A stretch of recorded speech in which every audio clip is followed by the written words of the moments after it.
नमस्कार प्रिय मित्रों, आप सभी का स्वागत है आज के एक फिर न्यू कहानी में।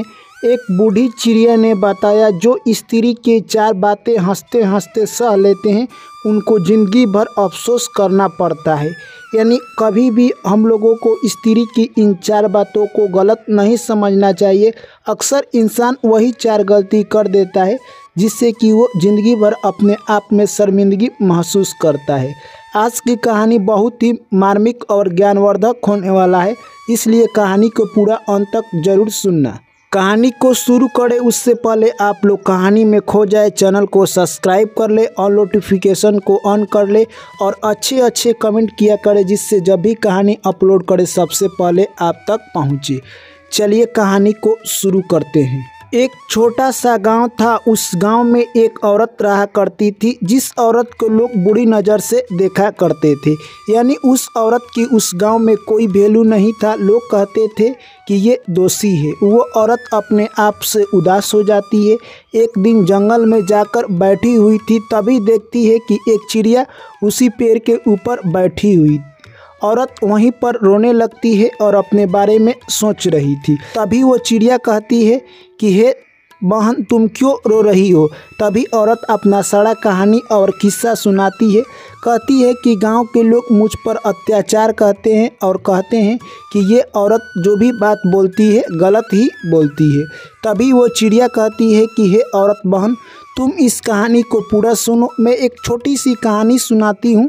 अगर तुम इस कहानी को पूरा सुन लेती हो तब तुम्हें पता चलेगा कि औरत हमेशा झूठ नहीं बोलती है, हमें सत्य ज़रूर बोलना चाहिए, आखिरकार लोग कुछ भी समझे। उसके बाद वो औरत उस चिड़िया को कहती है, हे चिड़िया बहन, तुम कहानी शुरू करो।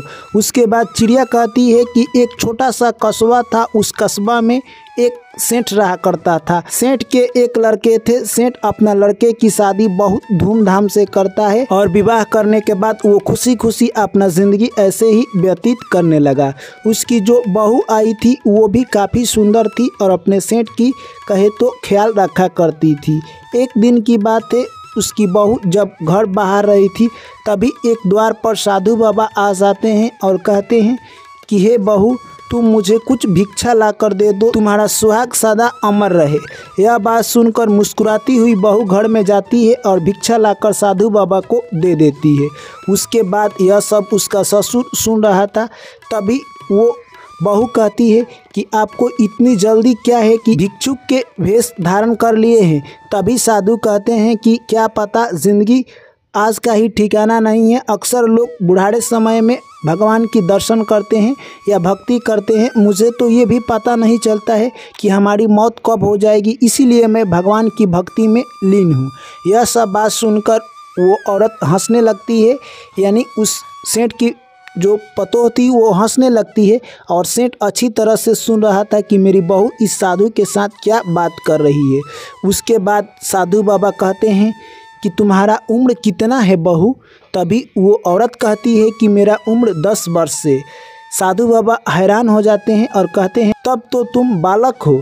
उसके बाद साधु बाबा कहते हैं तुम्हारी सासू माँ की उम्र कितनी है। उसके बाद वो औरत कहती है मेरी सासू माँ का उम्र 8 वर्ष है। यह सुनकर उसका ससुर था वो दिमाग उसका घूम जाता है और कहता है कि मेरी बहू यानी पागल हो गई है, ये असभ्य है। मेरी जो बीवी है उसकी उम्र 8 वर्ष बता रही है। तभी साधु बाबा कहते हैं कि तुम्हारा पति का उम्र कितना है। तभी वो औरत कहती है कि मेरे पति का उम्र 4 वर्ष है। यह सब सुनकर अब सेठ को रहा नहीं गया। वो सोचने लगा मेरी नाक कट गई, मेरी बहू तो साफ अनपढ़ है, इसको पता नहीं है मेरा लड़का 30 वर्ष का है और कह रही है कि 4 वर्ष का है। उसके बाद सेठ अपने आप दिल पर काबू रखता है और कहता है कि और देखता हूँ मेरी बहू इस साधु बाबा से क्या बात कर रही है। उसके बाद साधु बाबा कहते हैं कि अब बताओ तुम्हारा ससुर कितने वर्ष के हैं। तभी वो बहू कहती है कि मेरे ससुर का अभी जन्म ही नहीं हुआ है। यह बात सुनकर ससुर को काफ़ी क्रोध आता है और वो जैसे ही साधु बाबा वहाँ से जाते हैं ससुर अपने पतोह के पास जाकर बोलता है क्या तुम्हें कोई सभ्य नाम की बात है या नहीं है। तुम्हारे में कोई संस्कार है या नहीं है। तभी वो बहू कहती है कि हे पिताजी, मैंने क्या किया है कि आप संस्कार की बात कर रहे हैं। तभी ससुर और बहू के बीच काफ़ी विवाद होता है। उसके बाद ससुर कहते हैं कि मैं राजा के पास जाऊंगा और तुम्हारा कंप्लेन करूंगा और मैं अपने घर में नहीं रहने दूंगा। तभी उसकी पतोह कहती है कि आप जाइए और मेरे बातों का अर्थ कहीं पर निकलवा लीजिए, अगर गलत निकलेगा उसी दिन मैं आपके घर छोड़कर चली जाऊंगी। अगले दिन वो सेठ राजा के पास जाता है और पूरा कहानी और किस्सा सुना देता है। राजा कहते हैं कि तुम कल सुबह अपने बहू को लेकर राज दरबार में पेश करो, वहीं पर उसका निर्णय किया जाएगा। अगले दिन सेठ अपनी बहू को लेकर राज दरबार में जाता है और कहता है कि मेरी बहू एक साधु बाबा के साथ हंस हंस कर बात कर रही थी और सबसे पहला बात यही कही कि इतना जल्दी क्या था कि आपने ये रूप धारण कर लिया, और वही हंस रही थी। तो इसका मतलब आप राजा साहब क्या निकाल सकते हैं। तभी राजा साहब कहते हैं कि हे बहू, तुम ही बताओ इसका मतलब क्या है। तभी वो बहू कहती है कि मेरा हंसने का यही रीज़न था, मैंने साधु बाबा से कहा कि इतना जल्दी क्या था। तभी साधु बाबा कहते हैं कि मौत का पता नहीं, एक क्षण में मौत आ जाए, चाहे जवान हो या बूढ़ा। ये कोई ज़रूरी नहीं है कि इंसान जब बूढ़ा हो जाएगा तभी उसकी मौत होगी। मौत किसी का भी हो सकता है, बचपन में, बुढ़ाड़ी में, जवानी में। इसीलिए मैंने जवानी में ही भगवान को भजन करने के लिए उम्मीद ठान रखी है। लोग अक्सर बुढ़ाड़ी समय में भगवान की भक्ति करते हैं। यही बात जब साधु बाबा बोलते हैं उसके बाद मैंने कहा कि आपको थोड़ा सा वेट करना चाहिए, उसके बाद भक्ति करना चाहिए। इसी बात पर मैं हंस रही थी। तभी राजा कहते हैं कि तुम्हारी बहू का विचार काफ़ी ऊंचे, ये भक्ति सिखला रही थी उस साधु बाबा को कि यानी आप इतना जल्दी क्यों ले लिए। तभी सभी लोग राज दरबार में उपस्थित थे, कहते हैं कि ऐसी बहू की विचार किसी के पास नहीं है, ये उत्तम विचार की बहू है।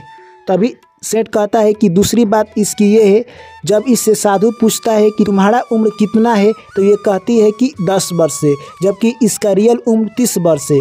तभी वो पतोह कहती है कि हे राजा साहब, मेरा उम्र रियल में 30 वर्ष है, परंतु मैं अपना उम्र किसी से 10 वर्ष इसलिए बताती हूँ क्योंकि मैंने 20 वर्ष ऐसे ही अपनी ज़िंदगी की बिताई है। जब से मुझे ज्ञान हुआ, यानी पिछले 10 साल से मैं भगवान की भक्ति में हमेशा लीन रहती हूँ, इसलिए मैं मानती हूँ कि मैं अभी 10 वर्ष की हूँ। तभी राजा साहब कहते हैं कि तुम सही कह रही हो, इंसान जब भी जगता है तभी से सवेरा होता है, इसलिए तुम्हारा उम्र 10 वर्ष है। उसके बाद सेठ कहता है कि आखिरकार अपनी सासू माँ की उम्र 4.5 वर्ष क्यों बताई। तभी वो बहू कहती है कि मेरी सासू माँ का उम्र रियल में 60 वर्ष है, परंतु मैं उनकी उम्र 4.5 वर्ष इसलिए बताई क्योंकि मेरी सासू माँ कोई पूजा पाठ नहीं करती है। पिछले 4.5 साल से मेरी सासू माँ पूजा पाठ कर रही है। जब से मैं आई हूँ, उनको सिखाई हूँ, तब से वो पूजा पाठ कर रही है। तब से मुझे लग रहा है कि मेरी सासू माँ का जन्म हुआ है। यह सब विचार सुनकर राजा कहते हैं कि तुम्हारी पतो अच्छी बात कर रही है, और सभी लोग ताली बजाने लगते हैं। उसके बाद सेठ कहता है कि यह तो बात हो गया, परंतु मेरे पुत्र की उम्र 30 वर्ष है और इन्होंने कहा है कि 8 वर्ष का है। तब बहू कहती है कि मेरे पति का उम्र रियल में 30 वर्ष का है, मैंने परंतु अपने पति का उम्र इसलिए 8 वर्ष बताया क्योंकि पिछले 8 वर्ष से मेरे पति कहने पर पूजा पाठ कर रहे हैं, नहीं तो वो पूजा पाठ नहीं करते, इसलिए मैं जानती हूँ कि उनका उम्र 8 वर्ष ही है। यह बात सुनकर राजा खुश होते हैं और कहते हैं तुम्हारे बहू का विचार बहुत ही उच्च है, इसलिए तुम्हारे लड़के का उम्र 8 वर्ष ही माना जाएगा। राज दरबार में सभी लोग खुश हो जाते हैं। उसके बाद सेठ कहता है कि हे राजा साहब, आप मेरे इस प्रश्न का उत्तर दीजिए। मेरे बहू ने कहा है कि मेरा अभी तक जन्म नहीं हुआ। जब साधु ने पूछा कि तुम्हारा ससुर का उम्र क्या है, तभी बहू कहती है कि हे राजा साहब, मैंने इसलिए कहा था कि मेरे ससुर का अभी तक जन्म नहीं हुआ है क्योंकि मैं पिछले 10 साल से अपने ससुर जी के घर पर रह रही हूँ। अभी तक ससुर जी ने कोई पूजा पाठ नहीं किया क्योंकि इनको बिजनेस के सिलसिला में बाहर भीतर जाना आना होता है और ये पूजा पाठ कभी नहीं करते हैं, इसलिए मैं मानती हूँ कि इनका अभी तक जन्म नहीं हुआ है। यह बात सुनकर राजा कहते हैं कि तुम्हारा विचार उत्तम है, और वहाँ से राज दरबार खत्म होता है। उस पतोह को राजा कहते हैं कि तुम निर्दोष हो, यानी सेठ तुम्हारे पतोह में कोई गलती नहीं है, ये निर्दोष है। उसके बाद वो सेठ अपने पतोह को लेकर घर चला आता है। आकर सारा कहानी अपने लड़के और मेहरारू से सुनाता है। तभी सभी लोग मिलकर यानी अपने पतोह को मालिक बना देते हैं, और वो पतोह कहती है कि हे ससुर जी, आप थोड़ा सा ज्ञानी बनिए, क्योंकि ज्ञान से ही इंसान का विकास हो सकता है। इंसान जब भी जागेगा तभी सवेरा हो सकता है। और उसके बाद पतोह कहती है कि इंसान को 4 बातों में कभी भी शर्म नहीं करना चाहिए। अगर 4 बात कोई स्त्री या पुरुष बोलता है तो उसको ध्यान से सुनना चाहिए। अज्ञानी को अगर आप ज्ञान देते हैं तो उसके आगे ज्ञान की कोई वैल्यू नहीं होता है, लोग उसका कोई वैल्यू नहीं करेंगे। इसलिए अज्ञानी के सामने ज़्यादा ज्ञान देने की बहस ना करें। दूसरी बात, स्त्री हो या पुरुष कोई भी कोई बात बोलता है तो उसको सोचना चाहिए, समझना चाहिए, तभी उसका मतलब निकालना चाहिए। अर्थात गांव के लोग जो कह रहे हैं वही नहीं कहना चाहिए। और तीसरी बात, ज़िंदगी में क्या करना है वो आप जान रहे हैं, इसलिए सोच समझ कर निर्णय लें, क्योंकि अगर आपके हाथ से समय निकल जाता है और आप किसी को गलत अंजाम थमा रहे हैं, वही अंजाम आपके ऊपर लौट कर आएगा, तब आपको पता चलेगा। और चौथी बात, कभी भी इंसान को उचित बोलना चाहिए, चाहे परिस्थिति कोई भी हो। आप अगर उचित बोलते हैं तो आपके साथ सही होगा, अगर आप परिस्थिति के अनुसार ढल जाते हैं तो आप एक गलत व्यक्ति हो सकते हैं। जैसे ही बहू ने 4 बातें बताई, उसके परिवार के सभी लोग खुश हो जाते हैं और उसका ससुर कहता है कि हे बहू, मैं चाहता हूं कि अब मैं जन्म लूं और तुम मुझे पूजा पाठ सिखाओ। उसके बाद उसकी बहू पूजा पाठ सिखाती है। ससुर भी भक्ति में लीन हो जाता है और उसके घर में सुख शांति और वो समृद्धि आ जाती है और वो लोग अपना ज़िंदगी खुशी खुशी जीने लगते हैं। तो दोस्तों, मैं आशा करता हूँ कि ये छोटी सी चिड़िया की कहानी आपको समझ आई होगी और उसके बाद वो औरत समझ जाती है कि मैं अपने आप को गलत समझ रही थी, लोगों के नज़र में मैं सही हूँ, लोग मुझे क्या समझ रहे हैं इससे कोई फ़र्क नहीं पड़ता है। वो औरत अपने गांव में जाती है और अच्छी कर्म करने लगती है। उसके बाद वो भी धीरे धीरे अमीर बन जाती है। तो चलिए दोस्तों, कहानी के बारे में आपकी क्या राय है कमेंट करके ज़रूर बताएं। वीडियो को लाइक करें, दोस्तों के साथ शेयर करें और चैनल को सब्सक्राइब करें। पुनः आप लोगों से मुलाकात होगी अगली कहानी में, तब तक आप लोग मुझे दीजिए इजाज़त। थैंक यू, टेक केयर, जय श्री कृष्ण, राधे राधे।